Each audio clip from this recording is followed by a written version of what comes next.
On today's IRS tax refund update, as we are less than 2 months from the start of the next tax season, we will take a look at the latest, including the next round of tax refunds scheduled for release. And from there, we will skip ahead to the 2026 tax season, and what quick steps you can take now before the season begins, and some of the delays and transcript codes that will impact some tax filers when it comes to tax return processing and the issuing of their tax refunds. Now, starting off with the latest, as the next round of tax refunds is scheduled for release on December 8th, as confirmed by the tax transcript seen here.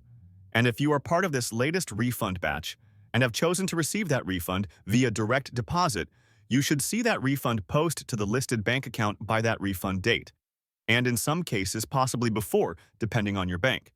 But do allow 5 additional days after the refund date for it to post to your bank account before initiating a payment trace with the IRS.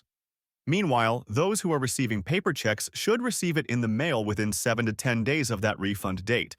And do note, not all refund status results will update, so it is important to check your tax transcripts to confirm you are part of the latest refund batches. As we approach the upcoming tax season, we will in fact see a majority of tax returns submitted processed within that normal 21-day processing period. However, there will be those returns, including a number of viewers who will experience delays, sometimes weeks if not months, due to a variety of reasons, including the processing of the tax return on hold due to the tax filer needing to complete ID verification, the IRS holding the return for wage and tax withholding, tax credit verification for some claiming credits, such as the Earned Income Tax Credit and/or Child Tax Credit, and oftentimes those experiencing delays will see the 570 code on their tax transcripts and possibly other codes such as the 810 and 971 codes. In addition, especially for early tax filers, they may experience delays in the updating of their tax transcripts or refund status results. One of the problems a number of our viewers have encountered in previous years is having their tax returns rejected by the IRS when filing online and encountering some of the messages as seen here. And in a number of cases, the tax return rejection is due to a very simple problem that can easily be corrected, such as an incorrect Social Security number was entered, as well as the wrong information for a dependent being claimed, such as a name or Social Security number does not match. However, other causes for a rejected tax return could be that an identification protection PIN is required and is missing, which usually impacts those who have been victim of tax identity theft in the past. And another cause for rejection is someone else has claimed the dependent you are trying to claim on your tax return. One important step for those who have not done so already is to create an account on the IRS website, which will allow you to view your tax transcript, which can provide more up-to-date information on your tax return status than what you may see when checking on the status of your tax refund. On the Where's My Refund section of the IRS website, it is also important to adjust your communication preferences, as seen here, to both online and paper, to ensure you receive all messages the IRS sends in regards to your tax return and refund. Once you have been able to access your tax transcripts and the IRS has received your tax return, there will be several codes that will appear on your transcripts, specifically the 150 code, which indicates the IRS has received your tax return,